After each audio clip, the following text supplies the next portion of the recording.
আদিবাসী school ছাত্রছাত্রী 180, শিক্ষক একটি ঘরে দুটি করে ক্লাস। একটি ক্লাসের ছাত্রছাত্রীদের মুখ উত্তর দিকে, অন্য ক্লাসের মুখ দক্ষিণ দিকে। একই সঙ্গে দুটি শ্রেণীর পড়াশোনার দায়িত্বে শিক্ষক। স্কুল বন্ধ হলে বৃহত্তর আন্দোলনে যাবে আদিবাসীরা, এমনই হুমকি আদিবাসীদের। ঘটনাটি দক্ষিণ 24 পরগনা জেলার মথুরাপুর 2 নম্বর ব্লকের কুমড়োপাড়া গ্রাম পঞ্চায়েতে। উল্লেখ্য, আদিবাসী অধ্যুষিত এলাকায় এমএসকে অর্থাৎ মাধ্যমিক শিক্ষা কেন্দ্র 2002 সালে প্রতিষ্ঠিত হয় 6 শিক্ষককে নিয়ে। রাজ্য শিশু শিক্ষা মিশনের তত্ত্বাবধানে ব্লক অফিসে দেখভালের মধ্যে।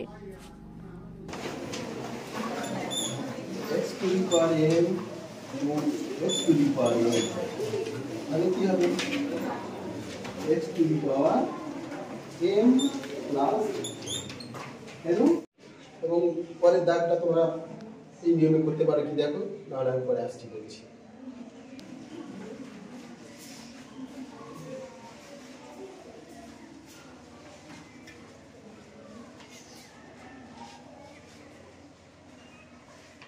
সবাই এটা বুঝতে পেরেছেন? কেউ বুঝতে পারেনি হাত করে দেখি, সবাই বুঝতে পেরেছে। তাহলে আমরা এই যে বর্তমান সংখ্যাগুলি তৈরি হিসাবে একক, দশক, শতক,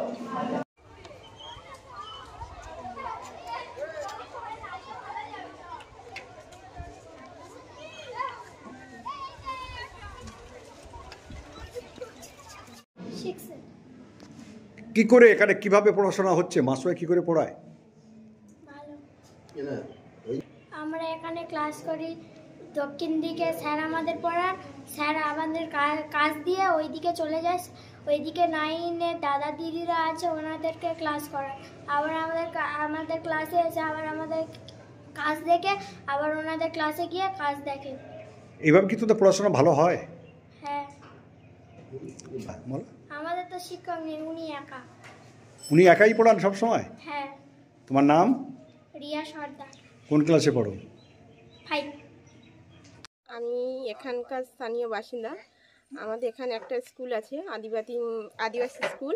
সেখানে আমরা ছোটোবেলা থেকে আমরা পড়াশোনা করেছি। আমি এই স্কুল থেকে মাধ্যমিক দিয়েছি এবং পরবর্তীকালে হচ্ছে কি আমি গ্র্যাজুয়েশন করেছি। করার পরে আমি চাইছি যে এখন আমাদের স্কুলটা বন্ধ হয়ে যাচ্ছে, কোনো ঠিক মতো মানে স্কুলের মধ্যে যে টিচারের দরকার, সঠিকভাবে যে বাচ্চারা পড়াশোনা করবে সেইভাবে যে একটা মানে সঠিক যে টিচার সেটা তো নেই বর্তমানে। কিন্তু এখন আমাদের বর্তমানে যে স্যার আছে উনি তো রিটায়ারমেন্ট হয়ে যাচ্ছেন। আমরা চাইছি যে স্কুলটা যাতে পরবর্তীকালে আরও ভালো।